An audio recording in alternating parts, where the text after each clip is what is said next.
అందరికీ నమస్కారం.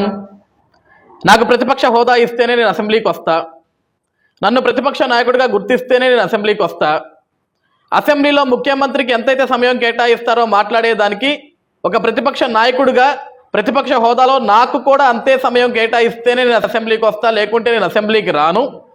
నేను తాడేపల్లి ఇంట్లో కూర్చొని పత్రికా సమావేశం పెట్టి మీడియా ద్వారా నేను ప్రశ్నలు వేస్తా, ఆ ప్రశ్నలకి కూటమి ప్రభుత్వం అసెంబ్లీలో కూర్చొని సమాధానం చెప్తే చాలు. నేను ప్రశ్నలు వేయడానికి అసెంబ్లీకే పోవాలా ఏంటి? నలుగురు మీడియా వాళ్ళని పిలుచుకొని ఇంట్లో కూర్చొని మీడియా సమావేశం పెడితే చాలు, నేను అడగాల్సిన ప్రశ్న ప్రజల్లోకి వెళ్ళొద్ది. గతంలో ఈ మాటలన్నీ జగన్మోహన్ రెడ్డి మాట్లాడిన మాటలు. అది కాదు జగన్మోహన్ రెడ్డి గారు, మీరు ఒక శాసనసభ్యుడు, పులివెందుల నియోజకవర్గానికి ఒక ఎమ్మెల్యేగా అసెంబ్లీకి రావాల్సిన బాధ్యత మీకు ఉంది. ఈరోజు మీకు ప్రతిపక్ష స్థానం కల్పించేదానికి ఆ హక్కు ఈరోజు ప్రభుత్వానికి లేదు, అది ప్రజలు మీకు కేటాయించలేదు, అది రాజ్యాంగంలో కూడా లేదు. కాబట్టి మీరు ప్రతిపక్ష నాయకుడిగా అనర్హులు, ఒక ఎమ్మెల్యేగానే మీరు అర్హులు. ఒక ఎమ్మెల్యేగా మీరు అసెంబ్లీకి రావచ్చు, మీ నియోజకవర్గ సమస్యలు ప్రశ్నించుకోవచ్చు, ప్రజల తరపున మీరు ప్రశ్నించవచ్చు, మీకు ఏదైతే సమయం కేటాయిస్తారో ఆ సమయం ప్రకారం మీరు మాట్లాడొచ్చు అని చెప్పేసి గతంలో స్పీకర్లు గారు చెప్పడం జరిగింది, అందరూ మాట్లాడడం జరిగింది. కానీ జగన్మోహన్ రెడ్డి నాకు ప్రతిపక్ష హోదా ఇస్తేనే వస్తా, లేకుంటే నేను రాను అని చెప్పాడు. కానీ ఈరోజు బిగ్ ట్విస్ట్ ఏంటంటే ఈ నెల 24వ తారీఖు రేపు సోమవారం జరగనున్న అసెంబ్లీ సమావేశాలు, ప్రారంభమవునున్న అసెంబ్లీ సమావేశాలు, బడ్జెట్ సమావేశాలకి జగన్మోహన్ రెడ్డి గారు హాజరవనున్నారు. ఇది నిజమే. ఈ నెల 24వ తారీఖు జరగనున్న బడ్జెట్ సమావేశాలకి, అసెంబ్లీ సెషన్స్కి, గవర్నర్ గారి ప్రసంగానికి జగన్మోహన్ రెడ్డి గారు అంటే ఆయన 11 మంది టీం తోటి కలిసి అసెంబ్లీకి వస్తాడు ఆయన. ఎందుకంటే ఈరోజు ప్రతిపక్ష స్థానం ఇవ్వట్లే, ప్రతిపక్ష హోదా కల్పించట్లేదు, లేకుంటే ముఖ్యమంత్రి గారితో ఈక్వలంగా ఆయనకు ఆ సమయం కేటాయించట్లేదు మాట్లాడేదానికి. అదే ఎమ్మెల్యేగా ఎంతైతే ఇస్తారో అదే ఇస్తామన్నారు. కానీ నాకు ప్రతిపక్ష హోదా ఇస్తేనే వస్తా అని మొండిపట్టి పట్టు కూర్చున్న జగన్మోహన్ రెడ్డి ఈ రోజు ఆ మాటను పక్కకు పెట్టి అసెంబ్లీకి ఎందుకు వస్తున్నాయా అంటే, మనం చూసాం. స్పీకర్ గారైన అయ్యన్న పాత్రుడు గారు ఢిల్లీలో స్పీకర్ల సమావేశానికి వెళ్ళినప్పుడు అయ్యన్న పాత్రుడు గారు స్పీకర్గా, డిప్యూటీ స్పీకర్గా రఘురామకృష్ణరాజు గారు అక్కడ ఒక మీడియాతో మాట్లాడుతున్నప్పుడు రాజ్యాంగంలో ఒక ఆర్టికల్ ఉంది, ఏ శాసనసభ్యుడైనా సరే 60 పని దినాలు అసెంబ్లీకి వరుసగా రాకపోతే అతని మీద అనర్హత వేటు వేయొచ్చు. ఈ మాట జగన్మోహన్ రెడ్డి గుర్తొచ్చింది. జగన్మోహన్ రెడ్డి తోటి మిగతా గెలిచిన 10 మంది ఎమ్మెల్యేలు కూడా జగన్మోహన్ రెడ్డి దగ్గర మొరబెట్టుకున్నారా, జగన్మోహన్ రెడ్డి గారు మీరు అసెంబ్లీకి పోకపోయారు, మమ్మల్ని కూడా పొనివ్వకుండా చేస్తున్నారు, ప్రజలు మా ముఖం మీద కాండ్రించి ఉమ్ముతున్నారు, మిమ్మల్ని నమ్మి మిమ్మల్ని గెలిపించుకున్న మా నియోజకవర్గాల్లో మిమ్మల్ని గెలిపించి తప్పు చేశామని మమ్మల్ని తిడుతున్నారు. దయచేసి అర్థం చేసుకోండి, మీరు గతంలో అసెంబ్లీకి వెళ్ళారు, ముఖ్యమంత్రి స్థానంలో కూర్చున్నారు, మేము కూడా అసెంబ్లీకి ఒకసారి కూడా వెళ్ళాలి కదా. ఈరోజు అనర్హత వేటు వేస్తే శాంతం పరువు పోతుంది, కాబట్టి అర్థం చేసుకోండి జగన్మోహన్ రెడ్డి దగ్గర మొరబెట్టుకుంటే జగన్మోహన్ రెడ్డి కూడా భయం ఉంది. ఇప్పటికే ప్రతిపక్ష హోదా నాకు ఇవ్వలేదు, ఇప్పటికే ప్రతిపక్ష నాయకుడిగా నన్ను గౌరవించట్లేదు, నాకు గుర్తింపు ఇవ్వట్లేదు, కనీసం రోడ్డు మీదకి పోతే నన్ను ప్రతిపక్ష నాయకుడిగా కూడా ఎవడు పట్టించుకోవటం లేదు. ఇప్పుడు అసెంబ్లీకి కూడా పోకపోతే నా మీద అనర్హత వేటు ఎక్కడ వేస్తారో, వీళ్ళు అనర్హత వేటు వేస్తే ఆ శాసనసభ్యుడి పదవి కూడా ఉంటుందో ఉండదో ఒక భయంతో ఈ నెల 24వ తారీఖున జగన్మోహన్ రెడ్డి గారు అసెంబ్లీకి వెళ్ళనున్నారు. గవర్నర్ ప్రసంగానికి వెళ్తారంట. బట్ ఇందులో ఏంటంటే మనకున్న సమాచారం ప్రకారం జగన్మోహన్ రెడ్డి గారు ఆ ఒక్కరోజు అసెంబ్లీకి వెళ్తాడు. వెళ్ళి అసెంబ్లీ రిజిస్టర్లో, అటెండెన్స్ రిజిస్టర్లో సంతకం పెట్టేసి గవర్నర్ ప్రసంగం విని కాసేపు గందరగోళం చేయాలని. ఎందుకు? ప్రజల కోసం కాదండి గందరగోళం, ప్రజల సమస్యల కోసం, లేకుంటే రాష్ట్రంలో సమస్యల కోసం కాదని చేసే గందరగోళం. నాకు ప్రతిపక్ష స్థానం కల్పించట్లేదు చంద్రబాబు నాయుడు ప్రభుత్వం, నన్ను ప్రతిపక్ష నాయకుడిగా గుర్తించట్లేదు చంద్రబాబు నాయుడు ప్రభుత్వం, కనీసం నాకు ప్రతిపక్ష హోదా ఇవ్వట్లేదు చంద్రబాబు నాయుడు ప్రభుత్వం. ఒక ముఖ్యమంత్రి ఎంతసేపు అయితే మాట్లాడతాడో ఒక ప్రతిపక్ష నాయకుడు కూడా అదే సమయం కేటాయించాలి, అది కేటాయించకపోతే అసెంబ్లీలో నేను ఎందుకు కూర్చోవాలి? నేను మిర్చి ఆడకపోతే కనీసం నాకు పోలీస్ భద్రత ఇవ్వలేదు, ఒక ప్రతిపక్ష నాయకుడికి ఇవ్వాల్సిన బందోబస్తు కూడా నాకు ఇవ్వలేదు, కాబట్టి నన్ను ప్రతిపక్ష నాయకుడిగా గుర్తిస్తారా గుర్తించరా, ఈ విషయాల మీద గందరగోళం సృష్టించడానికే రేపు 24వ తారీఖు జగన్ అసెంబ్లీకి వెళ్తున్నాడు. మొదటి కారణం ఏంటంటే ఎక్కడ అనర్హత వేటు పడుద్దో ఒక భయం. అంటే అయ్యన్న పాత్రుడు గారు జగన్మోహన్ రెడ్డిని భయం చూపించారు, భయం పెట్టేశారు.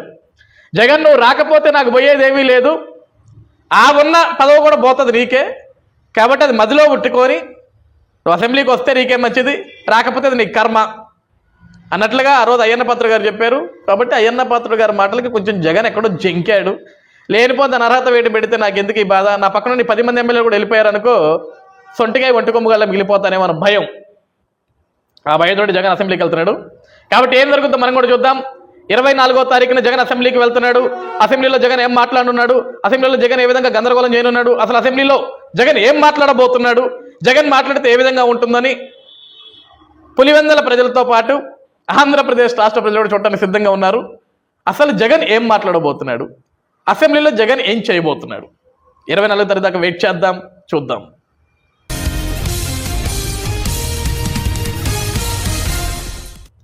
స్పీకర్ గారైన అయ్యన్న పాత్రుడు గారు ఢిల్లీలో స్పీకర్ల సమావేశానికి వెళ్ళినప్పుడు అయ్యన్న పాత్రుడు గారు స్పీకర్గా, డిప్యూటీ స్పీకర్గా రఘురామకృష్ణరాజు గారు అక్కడ ఒక మీడియాతో మాట్లాడుతున్నప్పుడు రాజ్యాంగంలో ఒక ఆర్టికల్ ఉంది, ఏ శాసనసభ్యుడైనా సరే 60 పని దినాలు అసెంబ్లీకి వరుసగా రాకపోతే అతని మీద అనర్హత వేటు వెయ్యొచ్చు. ఈ మాట జగన్మోహన్ రెడ్డి గుర్తొచ్చింది. జగన్మోహన్ రెడ్డితో మిగతా గెలిచిన 10 మంది ఎమ్మెల్యేలు కూడా జగన్మోహన్ రెడ్డి దగ్గర మొరబెట్టుకున్నారా, జగన్మోహన్ రెడ్డి గారు మీరు అసెంబ్లీకి పోకపోయారు, మమ్మల్ని కూడా పొనవకుండా చేస్తున్నారు, ప్రజలు మా ముఖం మీద కాండ్రించి ఉమ్ముతున్నారు, మిమ్మల్ని నమ్మి మిమ్మల్ని గెలిపించుకున్న మా నియోజకవర్గాల్లో మిమ్మల్ని గెలిపించి తప్పు చేశామని మమ్మల్ని తిడుతున్నారు, దయచేసి అర్థం చేసుకోండి. మీరు గతంలో అసెంబ్లీకి వెళ్ళారు, ముఖ్యమంత్రి స్థానంలో కూర్చున్నారు, మేము కూడా అసెంబ్లీకి ఒకసారి కూడా వెళ్ళాలి కదా, ఈరోజు అనర్హత వేటు వేస్తే శాంతం పరువు పోతుంది, కాబట్టి అర్థం చేసుకోండి జగన్మోహన్ రెడ్డి దగ్గర మొరబెట్టుకుంటే జగన్మోహన్ రెడ్డి కూడా భయం ఉంది. ఇప్పటికే ప్రతిపక్ష హోదా నాకు ఇవ్వలేదు, ఇప్పటికే ప్రతిపక్ష నాయకుడిగా నన్ను గౌరవించట్లేదు, నాకు గుర్తింపు ఇవ్వట్లేదు, కనీసం రోడ్డు మీదకి పోతే నన్ను ప్రతిపక్ష నాయకుడిగా కూడా ఎవడు పట్టించుకోవటం లేదు, ఇప్పుడు అసెంబ్లీకి కూడా పోకపోతే నా మీద అనర్హత వేటు ఎక్కడ వేస్తారో, వీళ్ళు అనర్హత వేటు వేస్తే ఆ శాసనసభ్యుడి పదవి కూడా ఉంటుందో ఉండదో అనే భయంతో ఈ నెల 24వ తారీఖున జగన్మోహన్ రెడ్డి గారు అసెంబ్లీకి వెళ్ళనున్నారు. గవర్నర్ ప్రసంగానికి వెళ్తారంట. బట్ ఇందులో ఏంటంటే మనకున్న సమాచారం ప్రకారం జగన్మోహన్ రెడ్డి గారు ఆ ఒక్కరోజు అసెంబ్లీకి వెళ్తాడు, వెళ్ళి అసెంబ్లీ రిజిస్టర్లో అటెండెన్స్ రిజిస్టర్లో సంతకం పెట్టేసి గవర్నర్ ప్రసంగం విని కాసేపు గందరగోళం చేయాలని. ఎందుకు?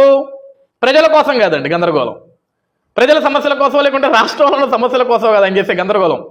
నాకు ప్రతిపక్ష స్థానం కల్పించట్లేదు చంద్రబాబు నాయుడు ప్రభుత్వం, నన్ను ప్రతిపక్ష నాయకుడిగా గుర్తించట్లేదు చంద్రబాబు నాయుడు ప్రభుత్వం, కనీసం నాకు ప్రతిపక్ష హోదా ఇవ్వట్లేదు చంద్రబాబు నాయుడు ప్రభుత్వం.